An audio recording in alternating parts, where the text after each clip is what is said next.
Welcome to the Win, Make, Give podcast. This is Ben Kinney, joined with Chad Hyams and Bob Stewart. Ladies and gentlemen, we've talked about the power of persuasion and influence, how it's used in marketing, sales, recruiting, coaching, leadership. You probably just got finished listening to an episode about reading body language, understanding it, and lie detecting. Today's a little bit different. Today's a little bit weird, and I promise you, you're going to be a little bit creeped out. I'm going to read an excerpt from a book, and before I tell you the title of it, I'm going to read for a second. The greatest scam in history. They're found throughout history, they're found throughout the world, and they defy explanation. They are psychic readings, and everybody has either had one or knows someone who has. People find these readings astonishing, and with good reason, since they're often intriguing and credible. Let me describe what happens. You go see a psychic, someone whom you are a complete stranger. The psychic, usually female, describes your personality with pinpoint accuracy. She identifies events in your past and present. After reading, she may include the names of people you know and specific facts about your personal life, career, and plans for the future. She refers to your innermost thoughts and problems and provides wisdom and guidance which seems to make sense. She may also offer glimpses into the future which have an uncanny way of coming true. This, ladies and gentlemen, is a psychic reading, and it is the essence of today's psychic industry. Countless thousands have been moved, impressed, and thrilled by such readings, and they offer testimonials like this. I found my reading absolutely fantastic. I really enjoyed it. Everything he said was absolutely spot on. ... Ladies and gentlemen, the subject today is cold reading. The book I was referring to, I found a long time ago on a shelf somewhere, and it's called The Full Facts Book of Cold Reading. So before we get started, let me just explain who uses cold reading and what cold reading is. Cold reading is used by psychics, tarot card people, fortune tellers, the people that say they can talk to the dead, the ones that have passed. It's been used by politicians and kings, salespeople, and motivational speakers that you could probably name today. There's two types of reading. One, cold reading. Two, hot reading. We're going to spend our time today talking about cold reading, not hot reading, but I'm going to tell you guys the difference between the two right now. Cold reading is a skill learned and used to build rapport with people for the purpose of getting them to believe that you may know more about them than you ever possibly could. See, we learned about likability in the Influence and Persuasion series. And when somebody you meet, you feel like you can relate to, or they feel like they understand you, or they can compliment you, you like them. And because you like them, you tend to trust them. Cold reading uses high probability guesses to make statements about individuals that, based on that definition right there, have a high probability of being true. Now, we'll talk about a lot of those examples today, and we're going to talk about how to use it in a good way and not an evil way. Hot reading is when you make statements about a person where you've done a lot of research about them prior to meeting with them. Like you're interviewing somebody and you research their social pages and you see that they like to scuba dive, so you bring up scuba diving just out of a coincidence. Speakers will often survey individuals before they come to events and then randomly call on that person and provide information that the person provided in the survey, like, what are the biggest thing that you're struggling with today, Bob? And Bob says, well, I'm just kind of depressed. And since that person filled out the survey, the person may have put in the survey, I'm depressed, or I'm even suicidal. And the speaker will go back and say, Bob, you say depressed, but what I can tell about you right now is that you're suicidal. And the person believes, like, how could this individual know that, not understanding that this person had already seen that survey? Well, an alternative to that would be cold reading, where somebody would understand the statistics that if somebody said they were depressed, what percentage of the population would say that they were suicidal. So if we knew that depressed people 80% of the time are depressed, a cold reading statement would sound like that. It would sound, I can tell right now that this idea of suicide has crossed your mind. And you're like, wow, how could that person know that? And this is a very morbid conversation. But the alternative to that would be when you ask the question, Bob, has suicide ever crossed your mind? That is not as powerful as a statement as simply saying, Bob, I can tell that at some point, this idea of you not being here, you taking your life, has crossed your mind. You could see how these types of statements could have been used in sales, fortune tellers, late night 1-900 numbers, scam artists. So Ben, what you're saying, leaders. Hot reading is I'm doing my research. Cold reading is what we're going to talk about on today's episode, which are going to be those general statements that have a high probability of being true. Cold reading, you don't have information, you're making a guess. Yep. Hot reading, you've done the research and you're deceptively trying to present information to the person that you know that they believe that you would have no knowledge of knowing. By the way, we've been doing the research on these. These are ridiculously powerful. Like cold reading, when you really get into it and you understand. I went around the office when I got here today. There's not many people here and we're masked up, but I did it on Ross and David and a couple of people. And I mean, and they all thought you were brilliant. And then when you came in here, we just told you to quiet down because we knew what you're up to. We'll maybe get into the scar on the left knee. David was like, no, I don't have a scar. And I'm like, are you sure? And I made him pull his pant leg up and he's got a scar on his left knee. Like, it's fascinating stuff. So you're telling us that psychics aren't real? Because I always walked by and saw the sign that said available for psychic, call for appointment. And I always wondered, why would I need to make an appointment to go see a psychic? They should know I'm coming. Well, Chad, that's because sometimes you're really intuitive, but there's other times when you're pretty gullible. Now, I'm not saying that psychics or tarot cards or what's the little thing you read in the newspaper? Your horoscope, right? Or salespeople or something are not sincere or not real. I'm just going to tell you guys that there is a way for them not to be, and people that aren't real use the tactics called cold reading. Okay. So let's talk about why would somebody do this? Well, here's an example. In sales, it's because you want to relate to them and you want them to feel like you understand what they're going through, right? Yep. And instead of asking a question like, hey, has this been an issue for you in the past? Which is what an average salesperson would do. A good salesperson would say, Chad, I can tell right now that you've been struggling for a while with getting sleep. And you came in here today thinking that if you got a new mattress, you would sleep better, which would give you more energy. You'd feel better. Maybe you have a little bit of time with the bride. It would change your world.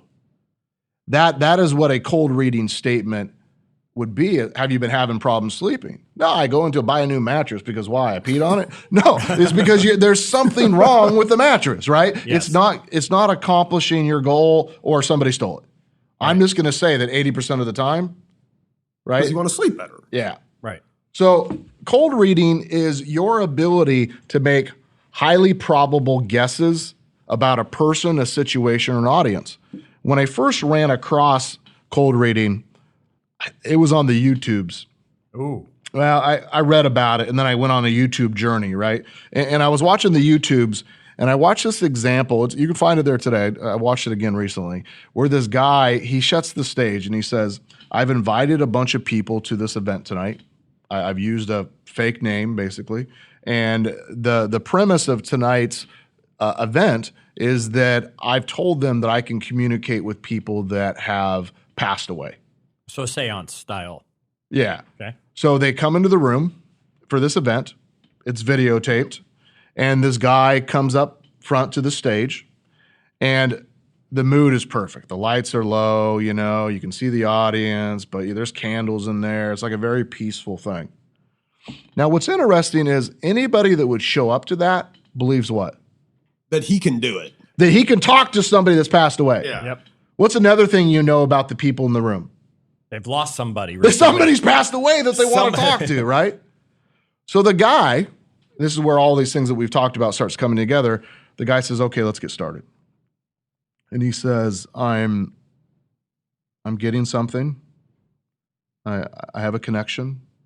This person is connected to somebody in the room. It's a woman. It's an older woman.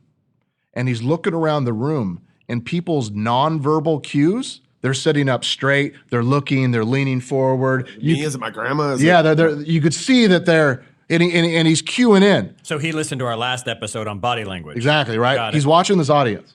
Then he says, it's an older woman, but she doesn't have gray hair. And you could see this one lady kind of lift her posture, like looking forward, and he points, and he says, your mom or grandma? And she says, yeah, my mom. And he said, and she's passed. Obviously, Brilliant. right? Obviously. And then she says, yeah. And he said, okay, I don't know why I'm getting this, but I see a lot of hats. Hats. She wear hats to church or about, and she did actually, right? And that's interesting. And he starts going through these things. Well, he's made a couple of true statements so far. It's a woman. It's her mom, which, by the way, when most people go to something like that, they're looking to talk to mom, grandma, or a child, right? Maybe a sister. And she's older. Well, if it's your mom, what do you know about the mom? Moms are usually older than the children. Yes, that's a good Right? guess. Yeah. So he's made a couple of statements, and he got another good one. She wore hats. I think a lot of women have probably worn a hat before. Yes. Yeah. So far he's winning, right? And he's going through this, and he said, you know, I'm getting a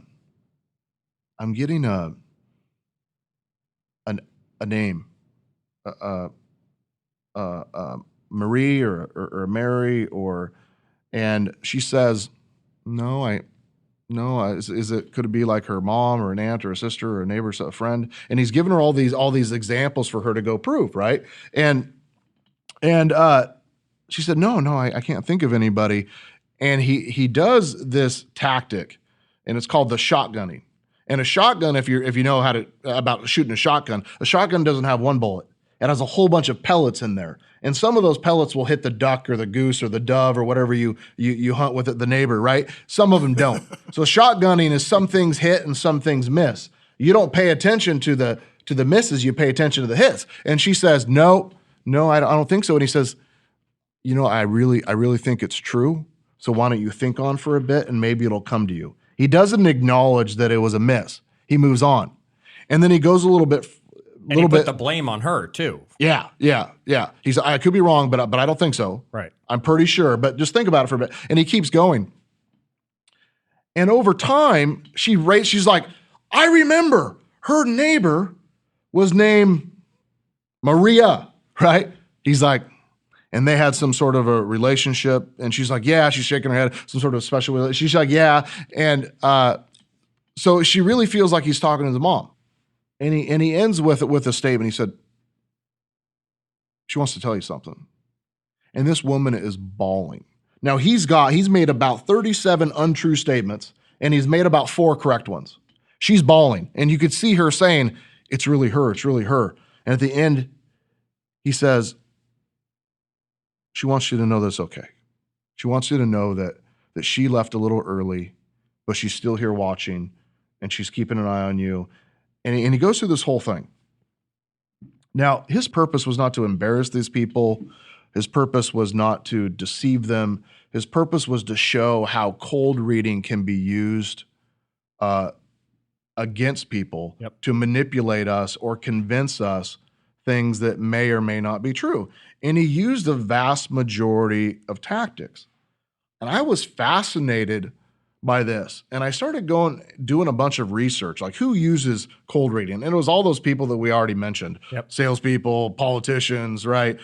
Magic people, like all that kind of stuff. They do it sometimes for good and sometimes for evil.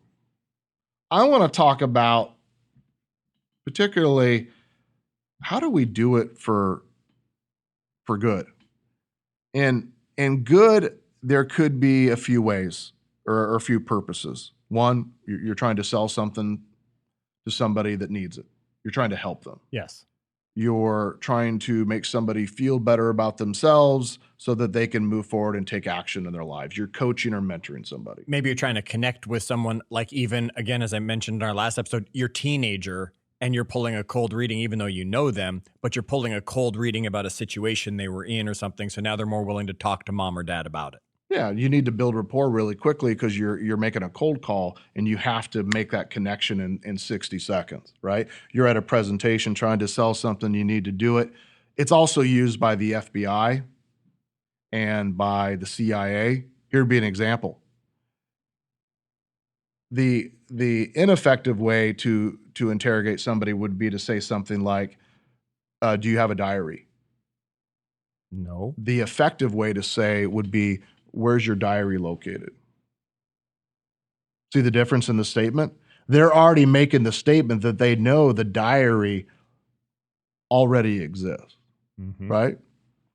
Well, in order to be really good at this, you have to understand your customer base and know what the vast majority of their struggles are and the vast majority of their dreams, ambitions, or goals. Because this is going to allow those generalized statements you were mentioning earlier. Yeah. Okay. For people that are trying to sell somebody something, think about industries out there where they were sold something and then they never heard from the company again. Right. Right?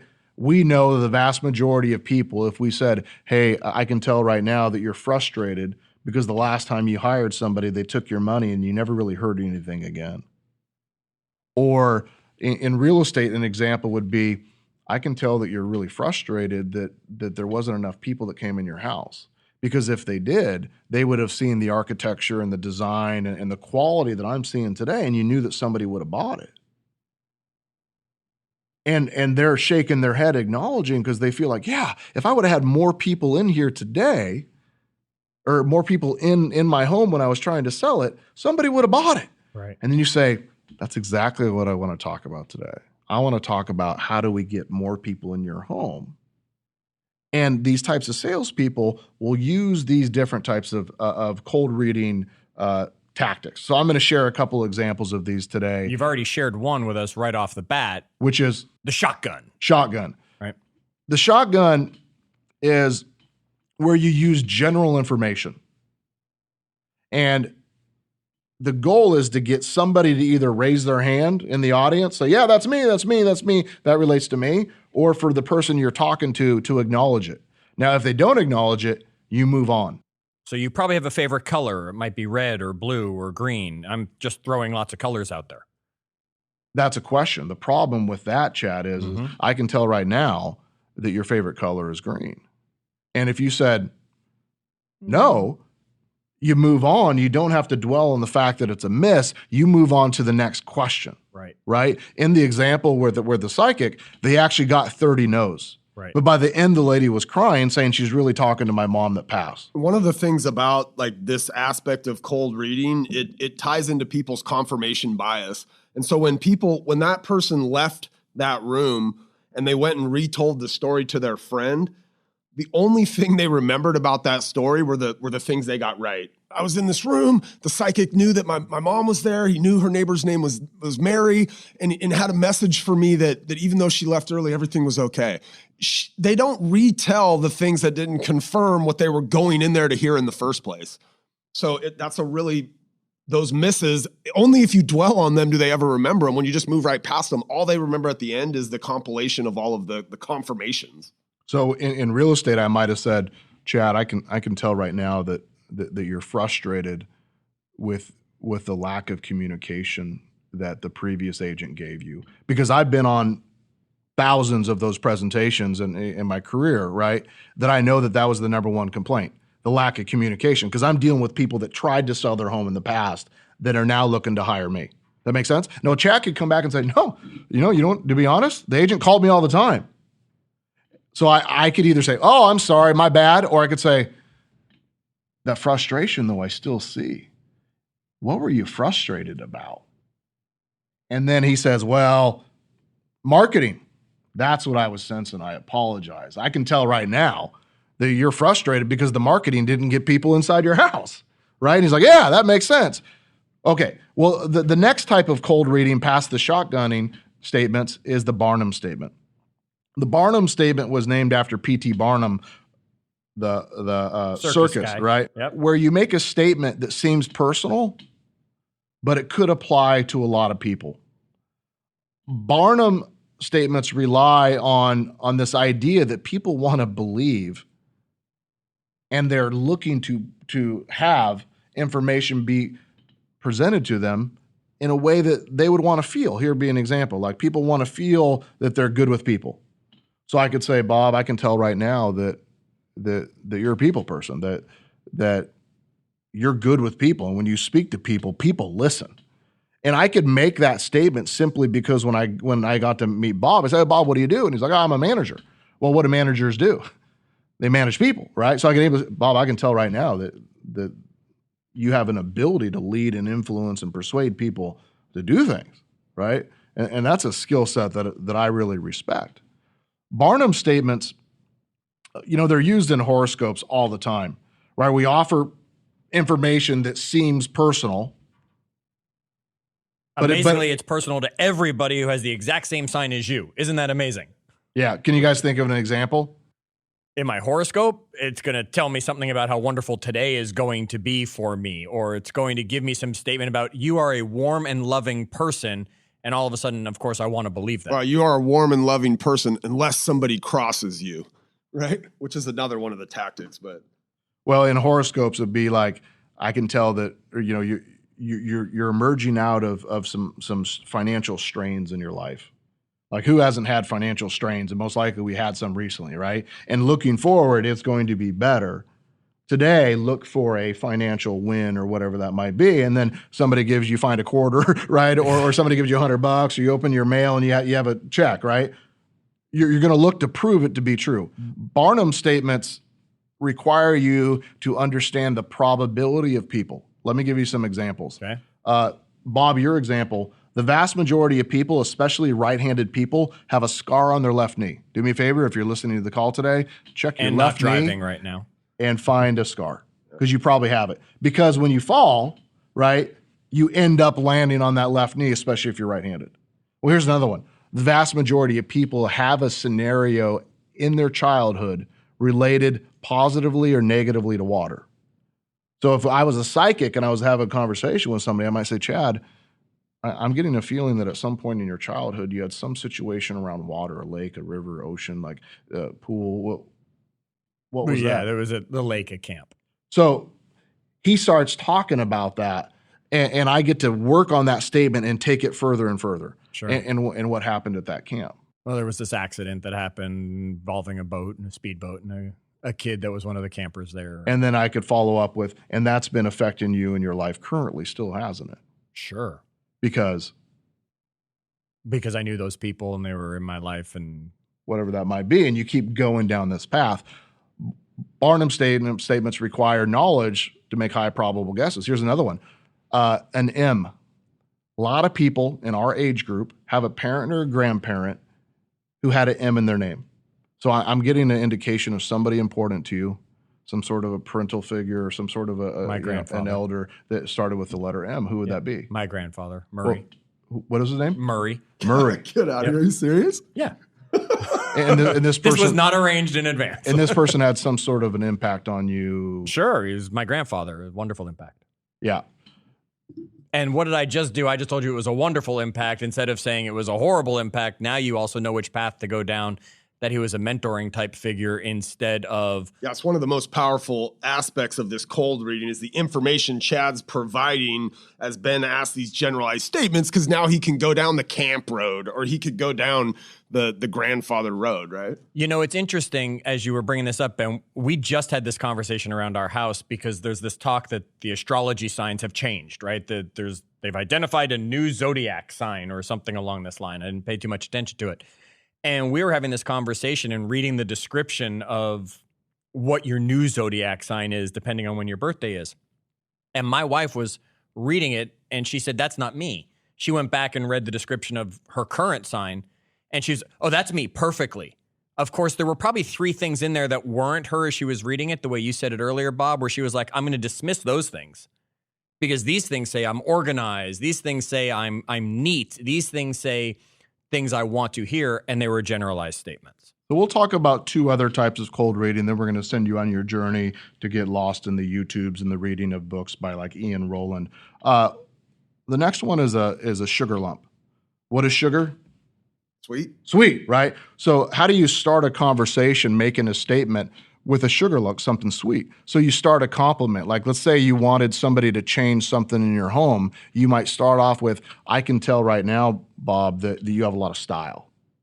And because that, you understand that to get the perfect type of buyer, that we need to remove all these family pictures because they want to imagine their family up there, not yours.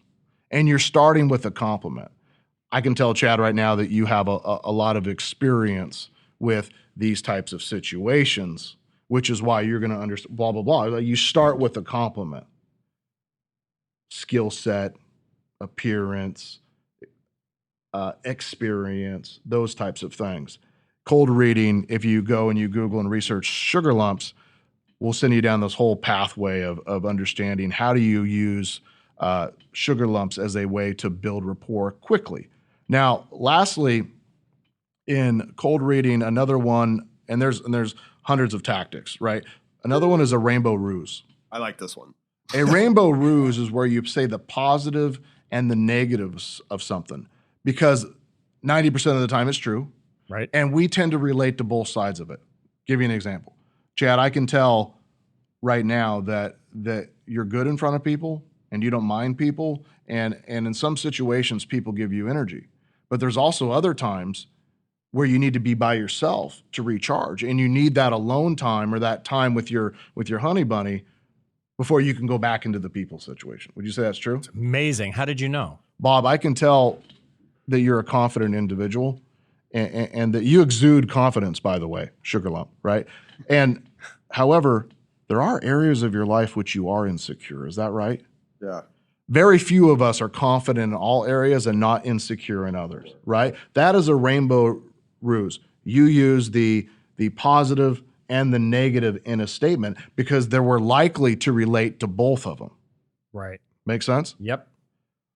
Ladies and gentlemen, whether you are becoming an FBI interrogator, you're working for the CIA, you're selling, you're recruiting, you're going to take a new career as a psychic, a fortune teller, a scam artist, a politician, a motivational speaker, or a salesperson, you need to understand the tactics of cold reading. 1, because they're being used against you every single day. 2, because you can build rapport and help people faster. 3, it's going to reduce the amount of time that you waste and get you further down this path of mastering influence and persuasion. And we know that you have a lot of skills at your disposal already, but we also know that you want to take those skills and develop them even further. And that's why we were recommending, if you want to read this book, Ben was pulling a lot of information from that he's found online as well. It's The Full Facts Book of Cold Reading by Ian Rowland. You can find it with a simple search. Folks, we don't want any scams going on here. There's nothing cold about it. Here at the Win, Make, Give team, we are here for you. Remember to subscribe. Remember, leave us a rating and a review, please. And don't forget to share the podcast with someone else. Have them text the word podcast to the phone number 59559. That's 59559. Until the next time, do good.